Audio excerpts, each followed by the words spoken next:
Aquí está Ángel Verdugo.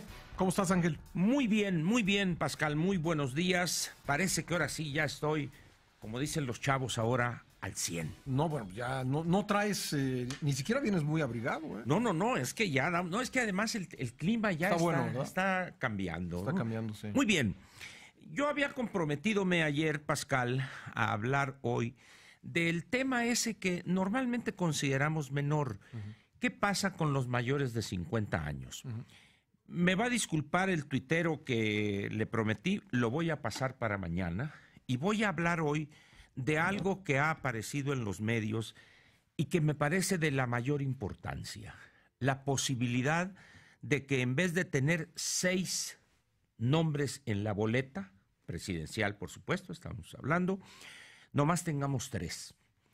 Yo creo que por un lado hay aquí una muestra de irresponsabilidad política y profesional de la entidad responsable de la supervisión del proceso de recolección de firmas. ¿Por qué?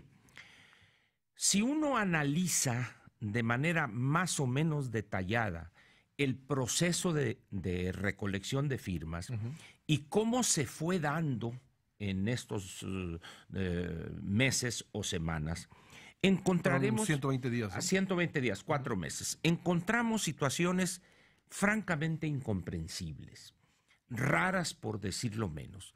Y te has de acordar que se empezó a manejar prácticamente desde el principio que había intenciones, y lo voy a decir, no estoy diciendo que ellos hayan sido los responsables, pero que hubo la intención del PRI o sectores cercanos al PRI o el gobierno federal, lo que gusten, no simplemente son los rumores que en su momento se expresaron, de que había intentos de favorecer a este o a esta.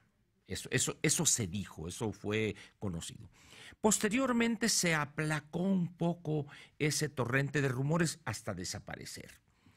El caso extremo fue el que se evidenció en el caso del Jaguar, el senador Ríos, cuando de repente... El día de hoy la participación de Ángel Verdugo va a ser por capítulos. Tripartita. Va a ser tripartita. Bueno, a ver, creo que sería importante retomar el tema de los candidatos independientes, pero tenemos que hacer un nuevo corte de entre 3 minutos. Yo quisiera aprovechar para preguntarte qué opinas de lo que nos acaba de decir Vicente Fox.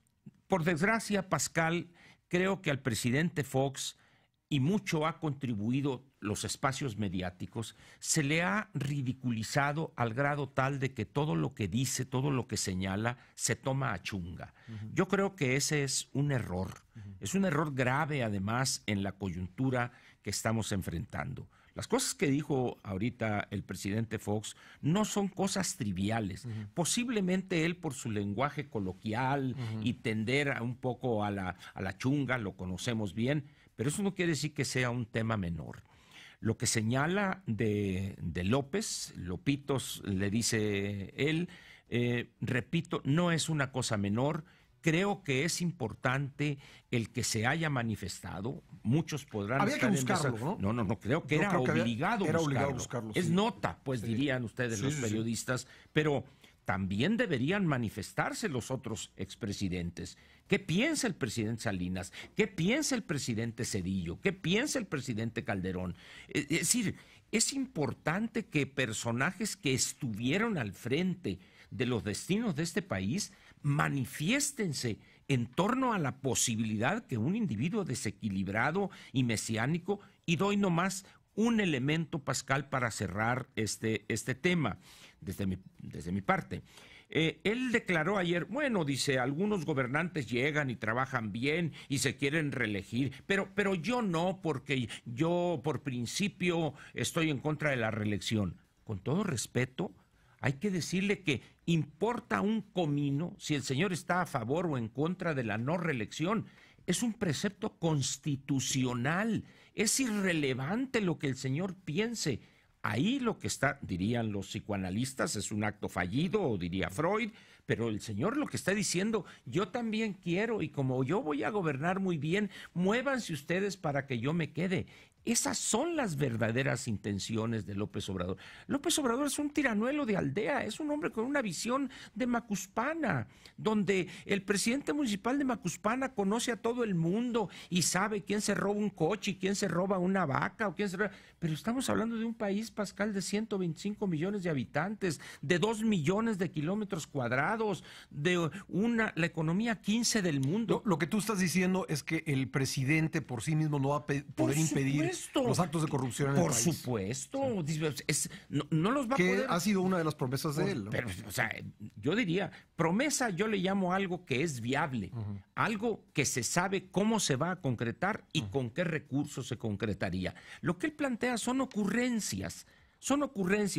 Y el arrastre que tiene entre la masa electoral, esa masa amorfa, Pascal, se debe a los 71 años de priato que conformamos ese elector. Ese elector que ahorita está babeante y aplaudiendo hasta el éxtasis a López, es el ciudadano que construimos en este país de 1929 al año 2000 y que no hemos podido desbaratar porque es una cultura profundamente arraigada. Eso es. Bueno, regresamos contigo, Ángel, en un momento porque Cuando ahora estamos obligados por razones electorales a irnos a corte y concluimos el comentario sobre los independientes. Muy bien. Regresamos. El tercer capítulo de la participación de la radionovela. Ángel Verdugo. Por aquí algunos radioescuchas nos ponen, que no vayan a quitarle tiempo a Ángel Verdugo por escuchar a Vicente Fox. No. Escucha, Andrea, lo que pasa es que en ese momento entró la llamada que habíamos pedido con Vicente Fox porque, insisto, era necesario. No, y además desde el punto de vista... Por eso, bueno, una disculpa, Ángel, que tuvimos que partir tu... Termino yo rápidamente. Vamos con los independientes, diré lo siguiente. Sí. Creo que periodísticamente era obligada la entrevista con el presidente Fox. Eso es lo periodísticamente. Quizá algunos políticamente digan, ay, que no. Periodísticamente era obligado. Termino lo de los independientes.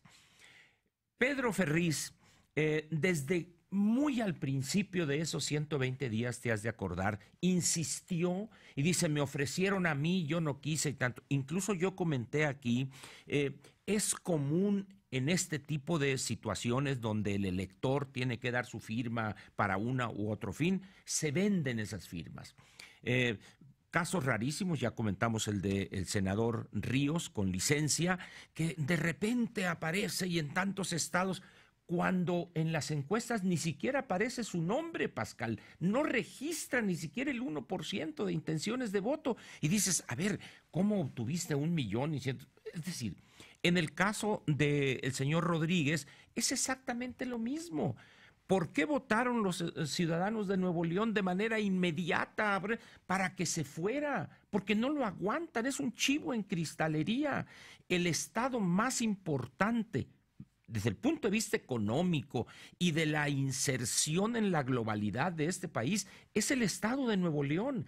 Un estado con una historia empresarial que ya tiene más de 100 años, Pascal, desde el principio del siglo XX, donde tiene los grupos familiares más calificados. Porque una de las cosas que no se dice de estos grupos empresariales es que ellos tienen por norma incorporar, por ejemplo, a sus familiares, pero desde los niveles más bajos y van en varios departamentos, los mandan a las mejores universidades en Estados Unidos, cuestiones de ingeniería, de administración, de tal manera que han logrado esto que tienen, producto de una disciplina empresarial, de un esfuerzo de decenios, Pascal. Y llega una persona como esto. Por supuesto, no ganó él, perdió Rodrigo Medina la corrupción, que hay que decirlo, es la corrupción cobijada por el PRI, por ese grupo, y desde antes del gobernador anterior, no me acuerdo si se llamaba Natividad González Parás, etcétera. Es decir, llega un momento en que el hartazgo, se corre el peligro en las democracias de que personajes como estos lleguen, cómicos, y ahí anda y rayo el caballo y diciendo sandez y media. Pero por eso votaron que se vaya, están felices porque se vaya, pero cuando dices, a ver, señores, ¿cómo está esto? Y que al 11:45 salga el INE y diga, estamos revisando.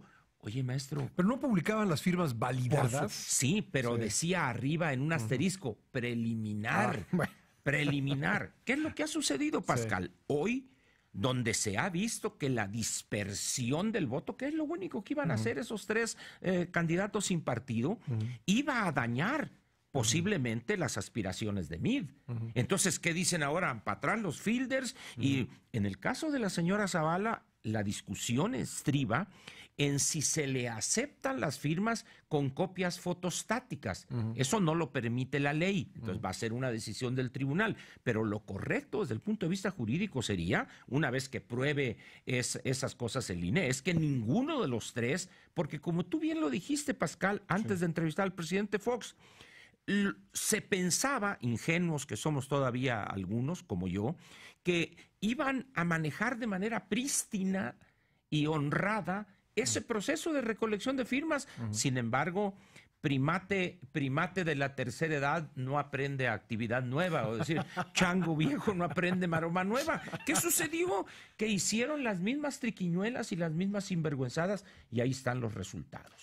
Bueno, pues ya veremos cuántos finalmente entran en la boleta, si son 6, si son 5, si son 4, si son 3. Si son 3, pero evidentemente aquí debe haber una reconsideración en esas candidaturas, porque ha sido un desastre completo y una gran confusión y un daño perverso a la democracia mexicana. Ángel Verdugo, gracias. Y mañana hablamos de los 50 años, de los mayores de 50 años. Y el mundo laboral. Así es. Gracias, Ángel.